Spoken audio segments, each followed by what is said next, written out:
দর্শক, ঘূর্ণিঝড়ের রেমালের আঘাতে উপকূলীয় এলাকার ক্ষয়ক্ষতির সংবাদ সংগ্রহে কাজ করছেন আমাদের এই সহকর্মীরা। এই মুহূর্তে বরিশাল থেকে যুক্ত হচ্ছেন সহকর্মী আরিফ হোসেন।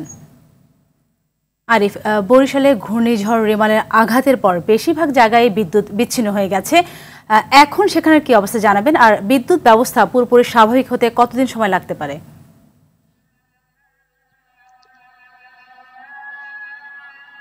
জি সাথী, ধন্যবাদ আপনাকে। আসলে আপনি যেমনটি জানতে চেয়েছেন, মূলত বরিশাল মূল শহর এবং বরিশালের অন্যান্য যে ৯টি উপজেলা রয়েছে, এই বরিশাল শহরে কিছুটা এখন বিদ্যুৎ দেখা দিলেও অন্যান্য উপজেলায় কিন্তু এখন পর্যন্ত বিদ্যুতের দেখা মিলছে না। আমরা কিছুক্ষণ আগে কথা বলেছিলাম বরিশাল জেলা প্রশাসকের সাথে এবং বিদ্যুৎ বিভাগের সাথে।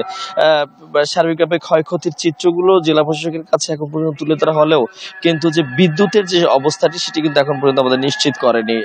যেটি আপনাকে একটু জানাতে চাই যে আমরা কিন্তু গত পরশু থেকেই কিন্তু আমরা বরিশালে গণমাধ্যম কর্মী যারা রয়েছি তারা কিন্তু খুব তৎপর অবস্থায় আসলে এই ঘূর্ণিঝড়ের তথ্য সংগ্রহ করার চেষ্টা করেছি। তবে গতকালকে দিনভর এবং আজকে আমরা ঘুরে যতটুকু দেখলাম সেটি হলো যে ঘূর্ণিঝড়ের কারণে মানে বেশিরভাগ জায়গায় কিন্তু বিদ্যুতের যে খুঁটি সেগুলো উল্টে পড়েছে, পাশাপাশি যে গাছপালা যেগুলো রয়েছে সেই গাছপালাগুলো ভেঙে তারের উপরে পড়েছে। বিধায় এই বিদ্যুতের যে তার সেগুলো কিন্তু ছিঁড়ে একাকার হয়ে রয়েছে, যে কারণে আসলে বিদ্যুৎ বিচ্ছিন্ন ছিল বরিশালে। তবে কিছু কিছু এলাকায় দুপুরের পর বিদ্যুৎ দেওয়া হয়েছে, সেগুলো হাতে গোনা বেশ কয়েকটি এলাকায় মাত্র, কিন্তু এখনো অনেক স্থানে বিদ্যুৎ পায়নি।